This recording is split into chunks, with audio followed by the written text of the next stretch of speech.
நம்ம இன்றைக்கி quick and ஈஸியாக செய்கிற மாதிரி ஒரு டேஸ்டியான டொமேட்டோ ரைஸ் எப்படி செய்கிறதுன்னு தான் பார்க்க போகிறோம். இது நீங்கள் லஞ்ச் பாக்ஸ் ரெசிபியாக கூட செய்யலாம். குழந்தைங்க விருப்பப்பட்டு சாப்பிட்டு வருவாங்க.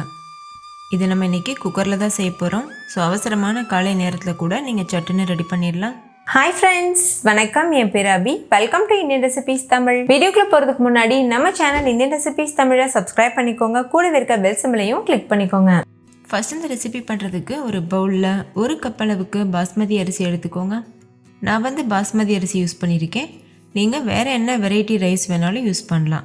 ஆனால் தண்ணி மட்டும் அளவுகள் மாறுபடும். இப்போ தண்ணி சேர்த்து 2-3 டைம் நல்லா கழுவிக்கோங்க.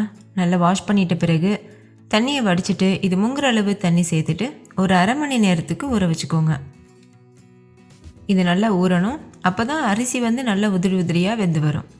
இப்போ ஒரு குக்கர் சூடுபடுத்திட்டு 1.5 டேபிள் ஸ்பூன் எண்ணெய், 1.5 டேபிள் ஸ்பூன் நெய் சேர்த்துக்கோங்க. நெய் சூடாயிட்ட பிறகு கடுகு, உளுத்தம்பருப்பு, கடலைப்பருப்பு, கொஞ்சமாக ஒரு 1 டீஸ்பூன் அளவுக்கு சோம்பும் சேர்த்துருங்க. சேர்த்துட்டு தாளிதம் நல்லா பொரிஞ்சு வரும்போது 2 பெரிய சைஸ் வெங்காயம் நீள்வாக்கில் அரிஞ்சு சேர்த்துட்டு 4 பச்சை மிளகாய், ஒரு கைப்பிடி அளவு பூண்டு பற்கள் பொடியாக கட் பண்ணிவிட்டு சேர்த்துக்கோங்க. பச்சை மிளகாவை நான் 2ஆக உடச்சிட்டு சேர்த்துருக்கேன். இது கூட தேவையான அளவுக்கு உப்பு சேர்த்து நல்லா வதக்கிடுங்க. உப்பு சேர்த்துட்டு வதக்கும்போது வெங்காயம் சீக்கிரமாக வதங்கிடும். அதுக்காக தான் உப்பு சேர்த்துருக்கேன் இந்த ஸ்டேஜில். இப்போ வெங்காயம் கண்ணாடி பதம் வெந்து வந்திருக்கு. இந்த அளவுக்கு வெந்தால் போதும். கலர் சேஞ்ச் ஆகணும்னு அவசியம் இல்லை. இந்த ஸ்டேஜில் இது கூட மசாலா பொருட்கள் சேர்த்துடலாம். 1.5 டேபிள் ஸ்பூன் அளவுக்கு மிளகாத்தூள் சேர்த்துக்கோங்க. கூடவே 1 டேபிள் ஸ்பூன் அளவுக்கு மல்லித்தூள் சேர்த்துக்கோங்க. 1/4 டீஸ்பூன் மஞ்சள் தூள் சேர்த்துட்டு லோ ஃப்ளேமில் வச்சுட்டு 1-2 நிமிஷத்துக்கு இதை நல்லா வதக்கிடுங்க. மசாலாவோட பச்சை வாசனை போகணும். பச்சை வாசனை போயிட்ட பிறகு இது கூட ஒரு 5 பெரிய சைஸ் தக்காளி இந்த மாதிரி ஸ்லைஸ் பண்ணிவிட்டு சேர்த்துக்கோங்க. நீள் வாக்கில் கட் பண்ணி சேர்த்துருங்க. தக்காளி ரொம்ப சின்னதாக இருந்ததுன்னா ஒரு 6-7 பழம் சேர்த்துக்கோங்க. நல்ல பழுத்த பழமாக யூஸ் பண்ணிக்கோங்க. அப்போ தான் தக்காளி சாதம் நல்லா டேஸ்டியாக வரும். சேர்த்துட்டு இது நல்லா வதக்கிடுங்க. கூடவே ஒரு கைப்பிடி அளவு கொத்தமல்லி இலை பொடியாக கட் பண்ணி சேர்த்துருங்க. சேர்த்துட்டு ஒரு தொக்கு மாதிரி ஃபார்ம் ஆகிற வரைக்கும் நல்லா வதக்கிடுங்க. தக்காளி நல்லா சாஃப்டாக வெந்து வரணும். தக்காளி சாதம் பொறுத்த வரைக்கும் நம்ம புதினா இலைகள்லாம் சேர்க்க வேண்டாம். கொத்தமல்லி இலை மட்டும் சேர்த்தாவே போதும். இப்போ பாருங்கள், தக்காளி நல்லா வதங்கி வந்திருக்கு. நல்ல ஒரு தொக்கு மாதிரி வெந்து வந்திருக்கு. இந்த ஸ்டேஜில் இது கூட அளவு தண்ணி சேர்த்துக்கோங்க. நம்ம 1 கப் அளவுக்கு பாஸ்மதி அரிசி எடுத்தோம்ல, அதுக்கு 1.5 கப் அளவுக்கு தண்ணி கரெக்டாக இருக்கும். இப்போ இதை நல்லா மிக்ஸ் பண்ணிடுங்க. மிக்ஸ் பண்ணிவிட்டு உப்பு செக் பண்ணி பாருங்கள்.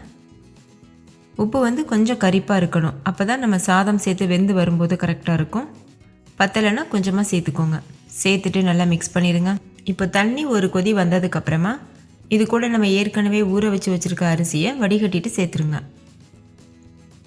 நீங்கள் ஜீரக சம்பா அரிசி சேர்க்குறீங்கன்னா 1 கப் அரிசிக்கு 2 கப் தண்ணி கரெக்டாக இருக்கும். அதே மாதிரி வீட்டு அரிசி, சாப்பாட்டு அரிசிக்கெல்லாமே 1 கப் அரிசிக்கு 2 கப் தண்ணி கரெக்டாக இருக்கும். பாஸ்மதி அரிசிக்கு தான் 1 கப் அரிசிக்கு 1.5 கப் ரைஸ் சேர்த்தாவே போதும். ஏன்னா அது சீக்கிரமாகவே வெந்துடும். அரிசி சேர்த்துட்டு நல்லா மிக்ஸ் பண்ணிடுங்க. அரிசி உடஞ்சிடாமல் நல்லா மிருதுவாக மிக்ஸ் பண்ணிக்கோங்க. நல்லா மிக்ஸ் பண்ணிவிட்டு மூடி போட்டு மூடிட்டு ஹை ஃப்ளேமில் வச்சு 2 விசில் வச்சு எடுத்துக்கோங்க.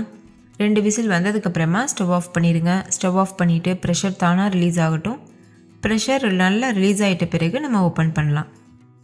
அவ்வளோதான், டொமேட்டோ ரைஸ் சூப்பராக தயாராகிருச்சு. கண்டிப்பாக நீங்களும் இதே மெத்தடில் ட்ரை பண்ணி பாருங்கள். வீட்டில் இருக்க குட்டீஸ்லேருந்து பெரியவங்க வரைக்கும் என்ஜாய் பண்ணி கேட்டு வாங்கி சாப்பிடுவாங்க. இது கூட வச்சு சாப்பிட்றதுக்கு என்ன வகையான வறுவலும் ரொம்ப டேஸ்டியாக இருக்கும். அப்படி இல்லைன்னா சிம்பிளாக நீங்கள் ஒரு அப்பளம் வச்சு கூட சர்வ் பண்ணலாம். நான் இன்றைக்கி வெங்காய ராய்த்தா வச்சு தான் சர்வ் பண்ணியிருக்கேன். ஓகே ஃப்ரெண்ட்ஸ், இந்த வீடியோ உங்கள் எல்லாருக்கும் ரொம்ப பிடிச்சிருக்கும்னு நம்புகிறேன். பிடிச்சிருந்தா லைக் பண்ணுங்கள், உங்கள் ஃப்ரெண்ட்ஸ் கூட ஷேர் பண்ணுங்கள். நீங்களும் செஞ்சு பார்த்துட்டு டேஸ்ட் எப்படி இருந்ததுன்னு கமெண்ட்டில் சொல்லுங்கள். தேங்க்யூ, பாய்.